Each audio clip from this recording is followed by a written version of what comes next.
Support comes from Missouri Forest Products Association, committed to sustainable and sound conservation of the state's forests, which support more than 41,000 Missouri jobs, resulting in a $10 billion industry. ChooseWood.com. Welcome to St. Louis on the Air. I'm Sarah Fensky. In 1959, journalist John Howard Griffin went undercover for 6 weeks, posing as a black man in the Deep South. He was assisted by a physician who temporarily darkened Griffin's skin. Friends no longer recognized him. Strangers assumed he was black. Griffin chronicled what happened next in a journal. It was published 2 years later as Black Like Me and received considerable acclaim.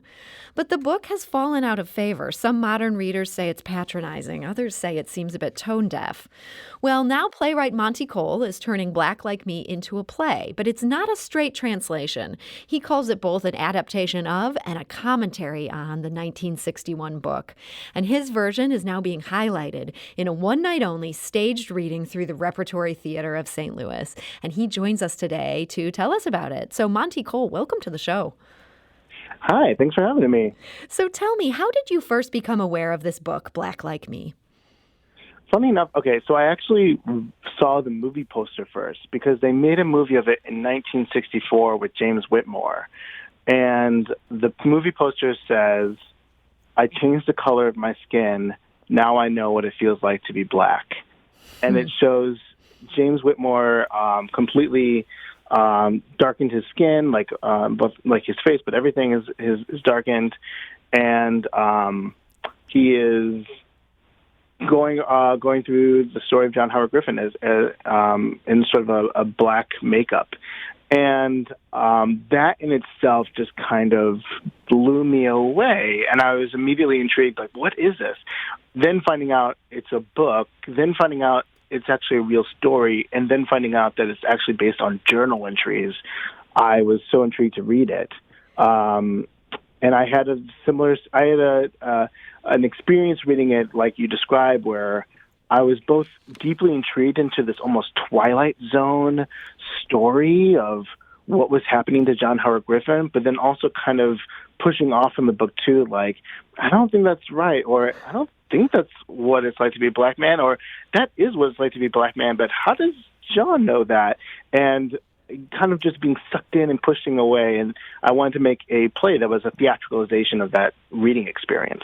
It's interesting. We heard from a number of our listeners today who had fond memories of this book, that they felt like this helped them really understand what it would be like to be black. And suffice it to say, the people that we heard this from, these were white listeners. Do you think there's a big difference between how white people and black people deal with this text today?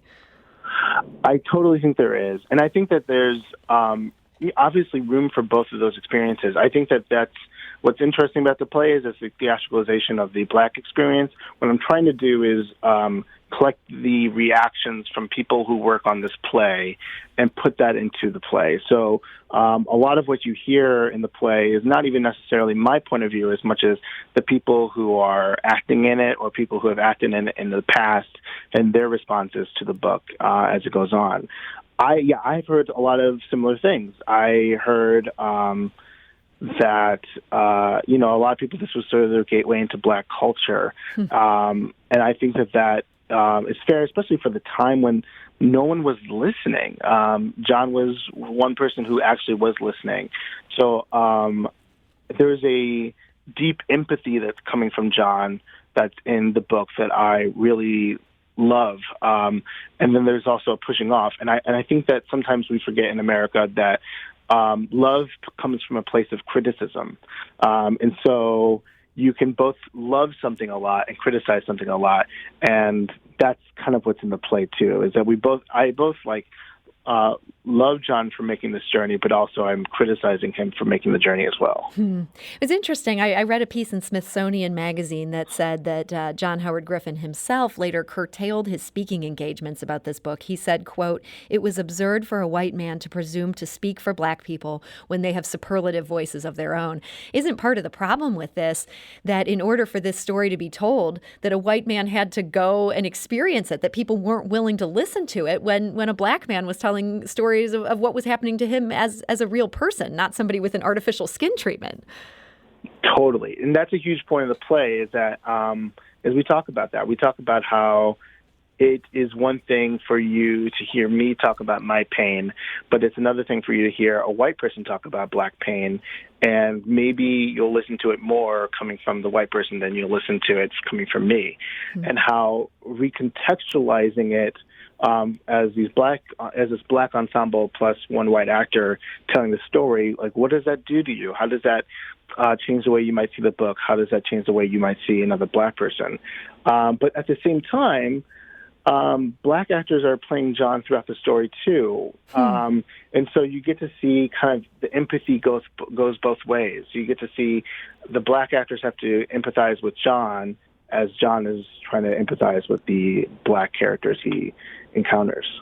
So having Black actors portray John, this white journalist, is that how you dealt with this whole issue of blackface? The idea of putting a white actor in Black makeup today, it feels like a lot of white actors wouldn't even want to do that. Oh, yeah, it's terrifying.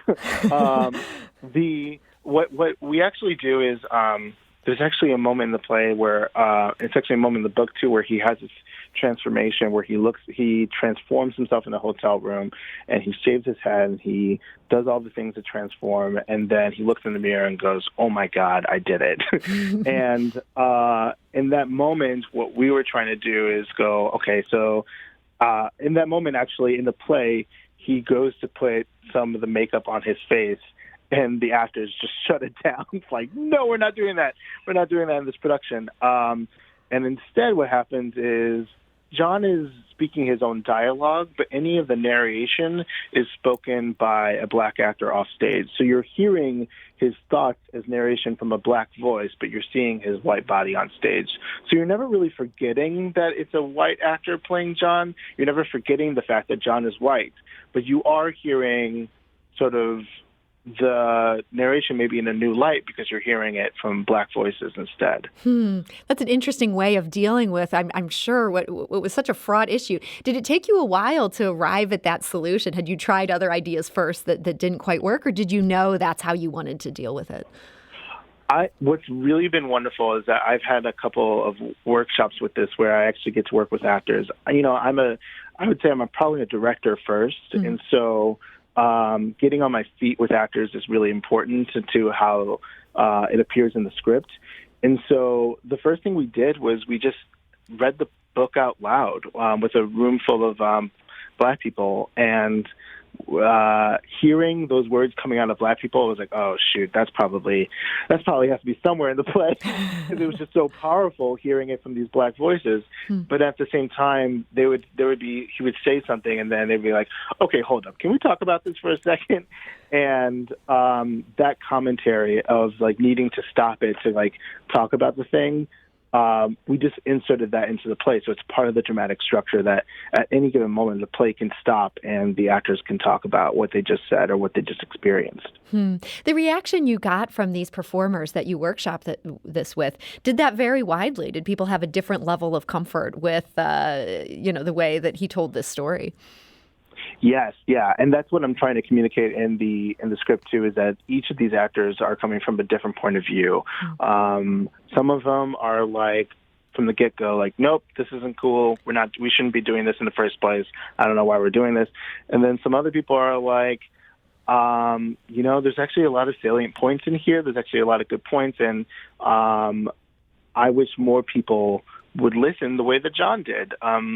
John not only tried to do something, he changed. Like what you hear when John says, like, I stopped doing these speaking engagements is really John deciding, oh, wait, I should pass the mic. I should actually let Black leaders speak for themselves. And so what's kind of wonderful about this adaptation is it's actually kind of continuing John Howard Griffin's journey of actually letting Black people speak for themselves by reinterpreting his text. I saw a great quote from you. You said, if the original book was An Idiot's Guide to Being a Good Ally in 1961, the play is An Idiot's Guide to Being a Good Ally in 2020. How do you think that definition of being a good ally has shifted in those decades that have passed? Yeah, I mean, at the time, it was such a low bar, right? It's like someone who is willing to ask the questions, who's willing to look into the community and then report back to their own community and say, hey, here's what's going on. I think that's why a lot of people at the time were like, this is such a important piece of text, because it was actually just closing the divide that was happening between these communities where they weren't talking to each other. Somewhere in the epilogue, they even said, like, the white communities were like, black people are coming, they're going to come with guns, there are black people that are coming with guns. And then the black community was like, white people are coming, the white people are coming, they're going to come with guns. And neither of these communities were actually talking to each other. And John was just kind of inserting himself in the middle of it, being like, guys, no one's coming with guns. You all should just talk to each other, and maybe this could work itself out. And so you can kind of see John learn over the course of the book, and that's all I want from people right now. All I want is a sense of empathy, is a sense that we can all learn and maybe become the people that we want to be.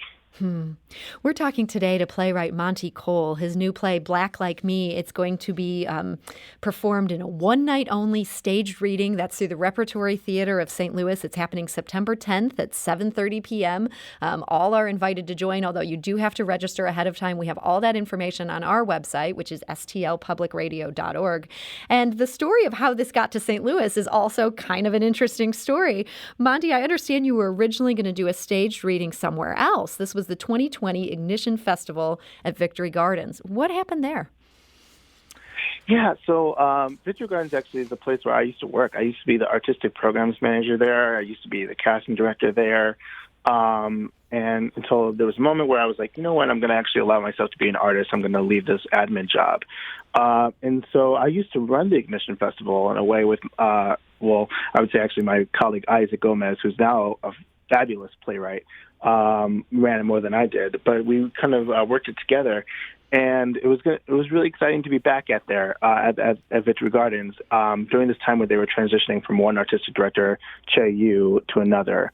The other artistic director was Erica Daniels, who just has had a history in Chicago of I would say hurting black and brown members of the community in a way, and just not being transparent in the process of hiring this new artistic director and what that should look like, even though people begged for Victory Gardens to do that. And I started to realize that as the play was like this bridge to understanding and having people and showing what allyship looked like, they were trying to use Black Like Me as a bridge of understanding without actually doing the work beforehand. And they were trying to use the play and me for that regard. And so I pulled my play, and I will say actually the first thing I did at 3 o'clock in the morning when I pulled my play was I emailed Hannah Sharif at the Rep in St. Louis, because not only had they actually shown an interest in the play before, back in January, their literary manager, or their actually producer of new play development, Bex, emailed me and was like, "Oh my God, I just read Black Like Me. Can we talk about this? This is fantastic." But Hannah Sharif also is just such an amazing leader in the national American theater conversation right now, that I just trusted them more than anyone in the country to lead the conversation. And I swear I'm not even getting paid to say that. That's genuinely how I felt at 3 o'clock in the morning that day. So and within hours, Hannah was like, "Of course, what do you need?" And that is such a great testament to the Rep and to Hannah, who, she's only been here, I think, about a year and a half at this point, but she is amazing. And that's actually the perfect segue in just our last, 5 minutes we have here to introduce an additional guest for this segment, and that is the Rep's producer of New Play Development, Bex Redman. Bex, welcome to the show. Thank you so much. So this is, Monty has sort of thrown the football here. He sends this email at 3 in the morning. This email makes its way to Hannah and to you. What was your reaction to hearing you could land Black Like Me for this stage reading? I mean, I was both heartbroken for Monty to have to make such a big, powerful decision in pulling the play, but I was also so grateful that he came to us to be able to kind of pick up the play and put it back in safe hands. And this is a play that I've been advocating to do for a while now. the Rep, we were supposed to produce our first big new play festival in the fall, which obviously had to be postponed because of COVID-19. And Black Like Me was so in contention to be a part of that festival that having the opportunity to do it now, especially during the movement that's happening right now in the United States, is just so meaningful to us. And I'm just so honored that he let us kind of pick up the pieces. And what about this play do you find just so relevant and so important right now? I mean, I think you hit the nail on the head earlier when you were talking about the Idiot's Guide to Being a Good Ally. I mean, this play explores allyship in so many different ways, and it explores how actually difficult and controversial allyship can really be, and what does it mean to actually be a good ally. And I don't think that anyone really has the answer to that in general, and we're all trying to figure that out. And just being able to explore this right now during this time is a theme that I definitely wanted to put in front of people and see what the feedback would be. Now, Monty, as you said, you've been working on this for quite some time now. You've had some workshopping sessions. Is the play that we're going to see at this stage reading next week, are you hoping this will be the final product, or is this still a work in progress? Oh, no. This will work. I would also say, obviously, like, the Zoom context is not the perfect context for this play. I consider theater in a very intentional, practical way. Like, this play is actually meant to do a few practical things. Like, it's meant to be this idiot's guide, as I mentioned before. It's also meant for BIPOC people to really consider how we use allies or how we talk to allies, and what cancel culture looks like, and when do we push them away, or when can we say enough is enough, or when do we welcome them in.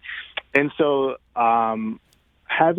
it's not a play you can kind of develop in a silo. It really does need audience response to kind of calibrate all those things to see if it's working on the levels that it needs to be working. So that's really what this workshop is for me, is like hearing how the audience is responding to it. When are they pushing away from it?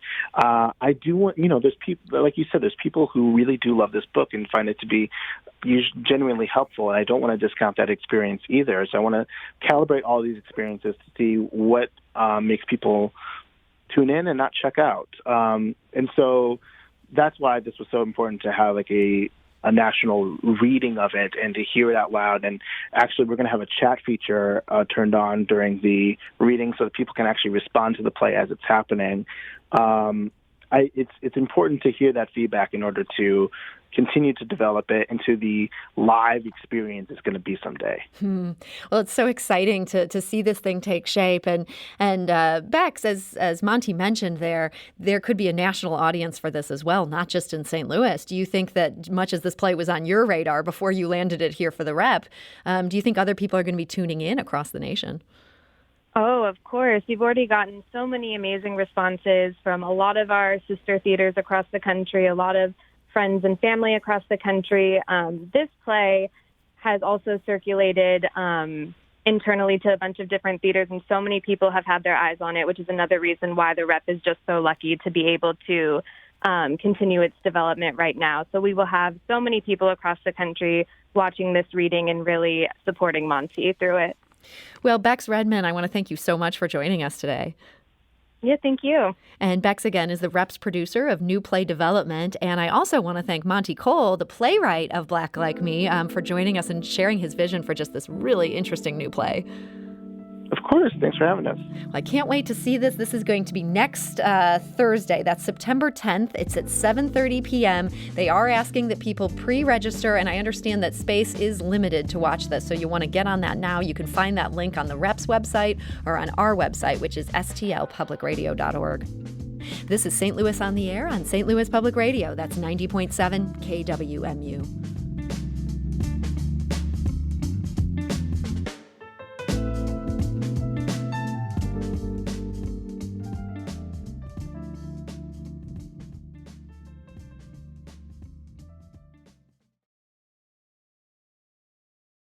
Support comes from the Missouri Forest Products Association, providing more than 41,000 jobs in the production of wood pallets, railroad ties, white oak barrels, hardwood floors, and more. Details at choosewood.com.